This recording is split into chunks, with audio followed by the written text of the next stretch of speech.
메시아가 종이 되어야 한다는 사실은 그들 생각에는 전무후무한 충격적인 스캔들이죠. 다시 말해서 제자들의 신앙의 가장 기본적이고 근본적인 기초들이 흔들리고 있는 상태입니다.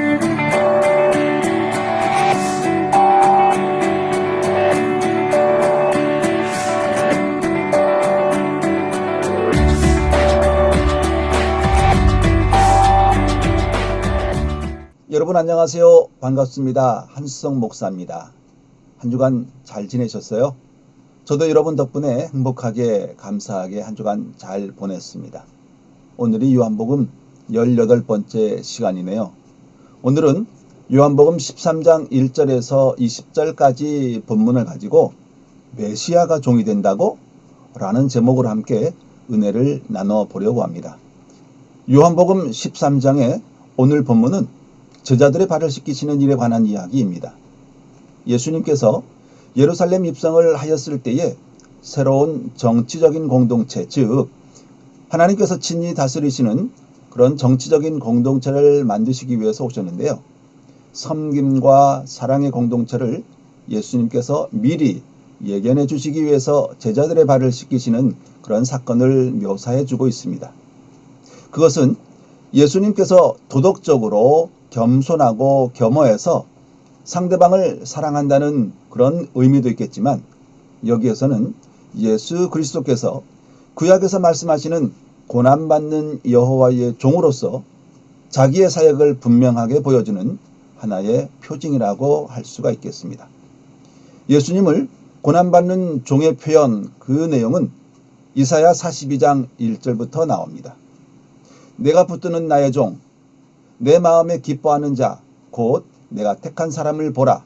내가 나의 영을 그에게 주었은즉 그가 이방에 정의를 베풀리라. 42장 1절에서 보면 예수님께서 세례, 즉 침례를 받으실 때에 하늘에서 소리가 나서 이는 내 사랑하는 자요 내 기뻐하는 자라 라는 말씀처럼 공간복음서의 저자들이 예수님을 표현함에 있어서 철저하게 이사야서의 영향을 받고 의도적으로 쓰고 있다는 것을 우리는 알 수가 있습니다. 1절의 표현은 새로운 시대를 여는 새로운 창조를 가르치는 표징으로서 여호와의 신을 마치 비둘기처럼 단순히 겸손하다라는 것이 아니라 새로운 시대를 알리는 전령자로서 지금 예수 그리스도의 사건을 이야기하고 있다는 것이죠. 즉 예수님을 통해서 지금 새로운 시대가 열리기 시작한다는 그런 의미입니다. 그리고 그 새로운 시대를 알리는 표징이 성령께서 그 위에 임함으로 그가 이방에 공의를 베풀 것이라는 그런 의미를 우리에게 보여주고 있죠. 분명히 여기에 공의라는 말은 정치적인 말로서 눌리고 억압받고 어려운 사람들에게 그들이 마땅히 받아야 할 것을 되돌려주는 것을 의미하므로 하나님께서 공의로 다스리는 세계, 모든 악들과 죄악들을 없애고 새로운 세계를 베풀어 주신다는 것입니다. 이사야 42장 4절에서는 그는 쇠하지 아니하며 낙담하지 아니하고 세상에 정의를 세우기에 이르리니 섬들이 그 교훈을 앙망하리라 라는 말씀이 나오죠. 이는 그가 당하게 될 고난, 박해, 저항을 염두에 두고 하시는 말씀입니다. 즉 온갖 종류의 박해들, 어려움들이 있어도 결코 흔들리지도 않고 낙심하지도 않고 일관되게 자기에게 맡겨준 사명을 끝까지 감당하는 것입니다. 섬들이라는 말은 그 당시 이 지구의 저 끝에 있는 땅끝, 인간이 상상할 수 없을 만큼 가장 먼 곳에 있는 사람들까지라는 의미입니다. 그리고 교훈이라는 말은 히브리어로 토라라는 말인데 그 안에서 진정한 희망과 미래를 바라볼 수 있을 것이라는 것이죠. 그러면 여기서 말하는 토라는 누구의 가르침일까요? 바로 여호와의 가르침을 그대로 받아서 가르치는 이 종의 가르침입니다. 이 반복되어 나오는 정의, 공의라는 말은 사법적인 개념일 뿐만 아니라 정치적인 개념이기도 합니다. 한 사회가 진정한 샬롬을 얻기 위해서는 정의롭고 공의로워야 합니다. 그렇다면 이 정의와 공의는 어디에서부터 시작하는 것일까요? 바로 여호와의 토라에서부터, 여호와 하나님의 본성인 신실성에서부터 나오는 것입니다. 그리고 이 일을 하기 위해서 부르심을 받은 사람이 곧 종이라는 것이죠. 그래서 이 종이 일을 함에 있어서 수많은 어려움들과 난관에 부딪힌다 할지라도 결코 무너지거나 낙심하거나 시들거나 떨지 않는다는 것입니다. 정의와 공의는 샬롬을 이루기 위해서, 구원과 해방을 위해서 시행되는 것입니다. 이러한 샬롬을 가져다주는 도구가 바로 여호와의 토라, 즉 여호와의 가르침이라는 것이죠. 바로 이러한 역할을 함에 있어서 가장 중요한 첫 번째 자격 요건이 먼저 여호와의 영이 그에게 부어져야만 합니다. 왜냐하면 그는 하나님의 마음을 알고 있기 때문이죠. 하나님이 원래 의도했던 이 세상을 만드시고 지배하시고 다스리는 본래의 의도를 충분하게 아는 자이기 때문입니다. 그렇다면 이 종은 세상이 궁극적으로 샬롬을 이루는 것이 하나님의 의도라는 것을 알고 있다는 것이죠. 공의와 정의는 자연스럽게 일관성 있게 베풀어질 때에만 정의와 공의가 이루어지지, 케이스마다 바뀐다면 정의와 공의는 이루어지지 않습니다. 그래서 정의와 공의를 시행함에 있어서 가장 중요한 덕이 진리라고 번역된 신실성입니다. 아무리 박해가 오고 아무리 위협이 와서 낙심할 정도가 된다고 할지라도 굴하지 아니하고 일관되게 하나님의 정의로움과 하나님의 공의로움을 인식시킬 때에 비로소 찾아오는 것이 샬롬이고 그것이 하나님 나라입니다. 그렇다면 이 나라에 포함될 수 있는 사람은 여기에서 볼 때에 저 섬들까지, 즉 전 세계에 있는 모든 사람들이 예수님의 가르침 가운데에 있어야 한다는 것입니다. 이사야 52장 14절 말씀에서는 전에는 그의 모양이 타인보다 상하였고 그의 모습이 사람들보다 상하였으므로 많은 사람이 그에 대하여 놀랐거니와 그가 나라들을 놀라게 할 것이며 왕들은 그로 말미암아 그들의 입을 봉하리니 이는 그들이 아직 그들에게 전파되지 아니한 것을 볼 것이요 아직 듣지 못한 것을 깨달을 것임이라 라고 말씀하고 있습니다. 14절에 얼굴이 상하였다라는 그 말은 태어날 때에 완전히 일그러져서 보기에도 흉측할 정도로 된 것, 기형적인 표현으로서 그가 누구인지를 알아볼 수 없다는 그런 의미가 있습니다. 그가 왕적인 존재인지를 전혀 찾아볼 수 없을 만큼 형편없이 일그러진 그런 모습을 표현하고 있는 거죠. 그래서 사람들이 놀란다는 것입니다. 15절의 표현은 너무 충격적인 내용들, 곧 사람 축에도 들 수 없는 자들에게서 보통 사람들이 상상치도 못한 놀라운 말들, 놀라운 내용들을 듣게 될 내용들입니다. 그리고 나오는 것이 이사야 53장에서 그러한 내용들이 나옵니다. 그러면 53장에서 그렇다면 전하는 것을 누가 믿었으며 여호와의 팔이 누구에서 났던가? 도저히 하나님의 팔, 하나님의 지혜가 나타날 수 없을 만한 그러한 인물에게 하나님께서 나타난다는 것입니다. 그래서 그러한 상황을 스캔달이라는 것이죠. 즉 여호와의 손이 정상적으로 나타날 것이라고 생각했던 바로 그 사람이 아니라 도저히 생각할 수 없었던 그 사람, 바로 이러한 것이 복음의 파격성, 복음의 충격성이라고 이야기를 합니다. 왜냐하면 예수님 당시에 대부분의 신학자들, 바리새인들, 서기관들, 율법사들은 하나님의 은혜와 은총, 구원의 손이 첫째로 이방인들이 아니라 유대인들에게 베풀어 주실 것이라고 알고 있었습니다. 그리고 두 번째로 구원의 팔, 여호와의 팔, 구원의 능력이 누구에게 나타날 것을 자기 나름대로 알고 있었다는 것이죠. 그런데 뚜껑을 열어보니 전혀 아닌 사람에게 하나님의 구원이 나타났다는 것입니다. 그러니까 이것이 믿을 수 없는 사건, 곧 스캔들이 되었습니다. 그러면서 그 스캔들의 내용이 53장 2절에 나오고 있습니다. 결국은 도저히 하나님의 구원이 그를 통해서 이루어질 수 없는 바로 그분을 통해서 이루어진다는 사실들을 전통적인 지도자들, 종교 지도자들은 도저히 받아들일 수가 없었다는 것입니다. 그러면서 예수님께서 지금 제자들의 발을 씻기신다는 것은 첫째로 그 당시 사람들에게는 있을 수 없는 일이지만 구원사적으로도 엄청난 사건입니다. 메시아가 종이 되어야 한다는 사실은 그들 생각에는 전무후무한 충격적인 스캔들이죠. 다시 말해서 제자들의 신앙의 가장 기본적이고 근본적인 기초들이 흔들리고 있는 상태입니다. 어찌 보면 신앙이라는 것은 본질적인 이러한 흔들림을 경험해 보지 못하고는 예수가 누구인지를 모를 때가 많다는 것입니다.